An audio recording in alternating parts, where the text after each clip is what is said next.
It is the voice of Indiana County, WCCS, AM 1160, 101.1 FM, and our conversation with Dori Owczarzak. How'd I do today, Dori? Wonderful. It took me 2 tries at it anyway. It's brought to you by Marcus & Mack, a law firm representing injured people. It's not that the name is pronounced difficultly or in a difficult manner. I get hung up on the spelling. So anyway, I'll work on Dori Owczarzak as we go through the interview this morning. But I wanted to get right into it today. Yesterday, as we concluded, we were talking about 4 core principles of, what is it? Would you say 4 core principles of food preparation? Would that be a good way to put it, Dori? Yeah, safe food handling, safe food preparation, yep. Okay. And you were making the point to me that this is not necessarily having to do with COVID-19. However, all of those rules for food handling that apply to COVID-19 apply to every other area of food handling because you want to do it safely. Right, for sure. So, aside from the clean, separate, cook, chill, some of the core messages in terms of handling food from a COVID-19 perspective are to wash your hands frequently with soap and water, and then also cleaning and sanitizing surfaces, paying very special attention to touch points like doorknobs and drawer pulls.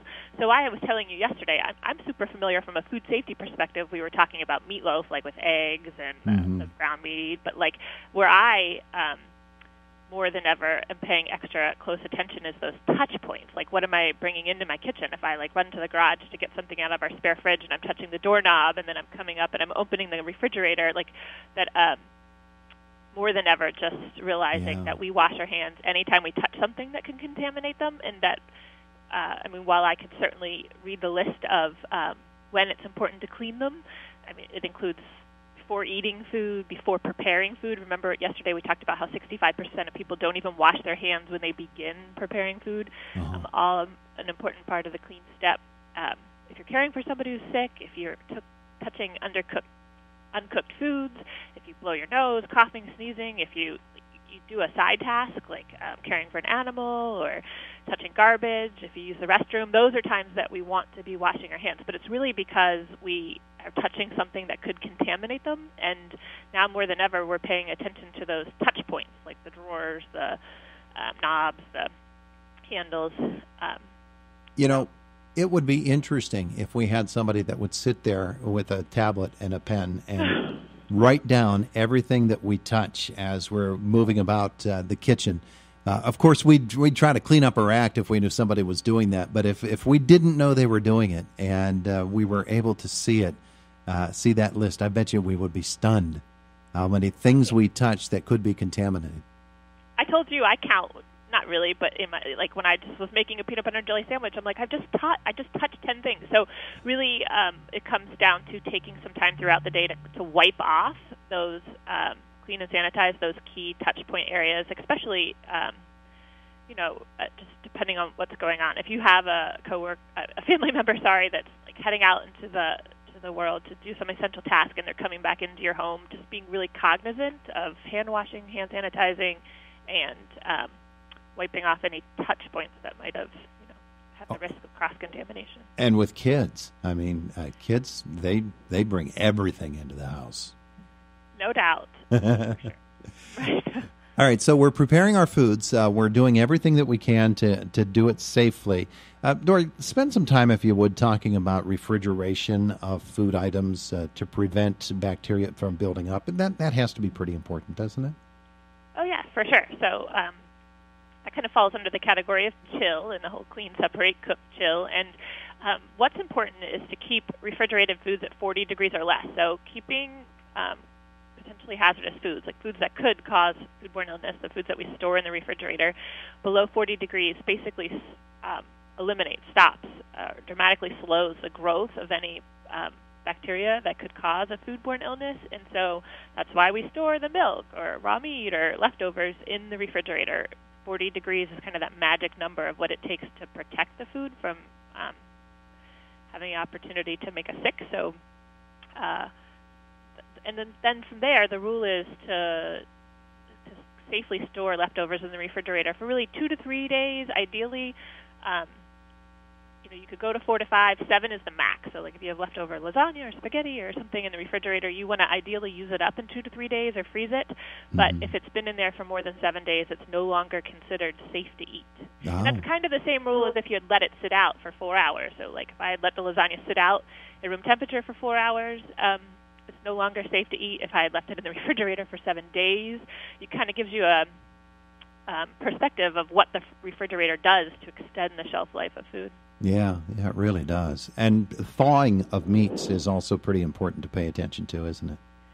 Yes, you have great questions. So we want to. There's 4 safe ways to thaw meat or food, really. And one would be either in the refrigerator. So you put it in the refrigerator. It takes about, if you have something large, it takes about a day to thaw out 5 pounds. So if I this is not Thanksgiving, but if I was trying to thaw a turkey, a 20-pound turkey would take 4 days to thaw in the refrigerator. If you're just trying to, thaw something for tomorrow's dinner, you want to pull it out a day in advance, give it 24 hours to thaw in the refrigerator. The other options are to put it under running drinkable water to thaw. You can thaw it in the microwave as part of the cooking process, or you can defrost it while you're cooking, almost like a frozen pizza, right? Like, we don't defrost a frozen pizza per se. We just stick it in the oven for 14 minutes, and it all happens as part of that process. But notice what I'm not saying is letting it sit out at room temperature. So, I'm a survivor. My mom, guilty of letting it sit out at the room temperature. But, that was in an era where some of the bacteria that we have to protect ourselves from weren't even in the food supply. So it's no longer considered acceptable or safe to let it fall in the kitchen sink and then prepare it for dinner, because the food gets to a temperature that allows bacteria to grow, and not all bacteria are destroyed by cooking. So just quickly, those 4 methods are acceptable ways to defrost, and letting it sit out is not. You were telling us yesterday about cleaning, washing, and making sure that produce is clean that you get at the grocery store. The containers that we pick up off the shelves are another thing, aren't they? Yeah. So, like a plastic bag, something that's in a plastic bag, is it going to be as germ-ridden as a hard surface such as a cereal box? Right. So, cross-contaminate is kind of the perspective that we think of there. Yeah, and in today's era of thinking about COVID-19, it's kind of a game changer from that perspective. I mean, there's always been guidance on wiping off a canned good before you open it up with your can opener, because you don't want to introduce what's on the outside of the package to the inside of the package. Mm-hmm. So there's no harm in being extra cautious and wiping those containers off if you have any reason or fear that it could have been cross-contaminated. Yeah. So those are things that we think about. And when we're back in that produce aisle, I always make sure that it doesn't matter if it's if I'm picking peppers or something up, tomatoes or whatever it happens to be, and I'm just picking them out one by one. Those have to go in a bag. Some of the produce is stored in open-ended bags, and other. They're going to touch that shopping cart. You don't want to have anything to do with that, do you? Right, I know. I see that. I was at the store recently, and I saw some gentleman's peppers on the grocery store belt, and inside I'm like, oh, that's not for me. So you have the opportunity. You're not going to his house for supper tonight? I know, right? I'm going to rush over. So, more than ever, so there's a couple steps that come to it. Just like what you described, you might think you don't want to waste a plastic bag, but we're certainly in an era where we want to, protect what our food is touching. So, taking advantage of that bag to put the peppers in or the apples in, and then protecting them from the cart like you had described, and then they're also not touching the belt, they're not touching the grocery store checkout, the employee's hand. So, good point that bag is an opportunity to protect from all those contact surfaces. We're talking with Dori Owczarzak. She is an extension agent. Hey, where are you from, Dori? I've never even asked you that. Oh, sure. So I've moved around quite a lot over the last couple years, but my office, I worked in the Westmoreland Extension office for years, and then just recently moved to Bethel Park. Oh, okay. There you go. So you're local. Yeah. You're local. A couple of things I wanted to talk about in terms of the way that we clean things up. For instance, we're doing the baking. We're making the meatloaf. We got the bowl that we made it in. That dish rag that has been there since Thursday, and now it's Saturday. That dish rag is not qualified to clean up my dishes, is it? Yeah, no.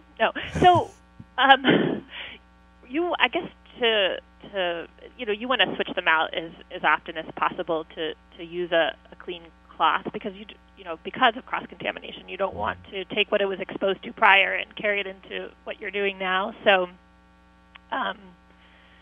you want to use what they would consider a clean towel. So that might mean different things for different folks, but just being aware, and even like I know some people use sponges and surfaces like that in their kitchen, and we become even more concerned about that. There's recommendations for how you can wash them or microwave them to clean them, but you want to be aware and using a clean wash. Yeah. Okay.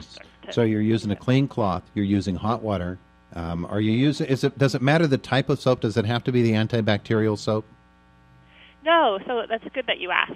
So really, just if you're doing dishwashing, obviously dishwashing detergent. If you're washing your hands, then soap is fine. Ordinary soap, plain soap, is just as good as any other soap. And if that's not available, then the next choice would be hand sanitizer. That's at least 60% in order to be alcohol, in order to be effective. So, it's plain soap does the job. Plain soap will do the job. So after I've washed the dishes and they're draining in the sink or drying in the sink, before I let them dry too much, I want to get those things put away, don't I? I want to get them dried off and put away. Oh, yes, that's interesting. So typically we suggest letting dishes air dry and not using what could be a contaminated towel to dry. So if you're not using a clean towel, then you could reintroduce. So, but I understand in today's era, like if you have someone sick in your home and you're worried that they might be like sneezing or coughing, and that like allowing them to stay in the dish rack would allow them to become contaminated, then I guess you're looking at it from a different set of eyes. But traditionally, we would let them thoroughly air dry before we put them away. Okay. And then afterwards, when we wipe up our counters, we're using the same dish rag that we use to wash the dishes in, which is probably wrong. But then do I need to use the spray on them? You know what? So just back to your thought, like if it's all in the same process, I wouldn't be as alarmed. If you'd let it sit out since yesterday and we're going to jump back in with the same one, then we might have something to talk about. But using the same cloth to wipe off a counter after I did dishes in hot soapy water does not really raise alarm. But that would be what you would consider cleaning. So if you're looking to take the extra step to sanitize, then that's when you would look at what you had just described. So, we just suggest the basic solution of a tablespoon of bleach to a gallon of water, or a teaspoon of bleach to a quart, and you can spray that on and wipe it off. Obviously, there's lots of products on the market that could do something similar, but that would be the second sanitizing step. There you go. Dori, I've had so much fun with you the last couple of days talking about food safety and handling stuff around the house, and maybe opening up our eyes to see what kind of things what kind of germs and bacteria that we're introducing. So one last time, give folks an idea of the type of resources that the Extension has available for folks to look up. Sure. So if you jump on board to extension.psu.edu, there's lots of resources right on the Penn State Extension website. And then also fightback.org, and that's back like BAC, like as in bacteria, is the federal FDA, USDA partnership for it's the Partnership for Food Safety Education, and they have lots of super resources, including the Clean, Separate, Cook, Chill, all of those pieces. Wonderful. Dori Owczarzak, thank you so much for spending a couple of days with us. Thanks for having me. Good to be with you. All right. Have a wonderful day today. Likewise. So long. It is the voice of Indiana County, WCCS, AM 1160 and 101.1 FM and 101.1 FM and 1.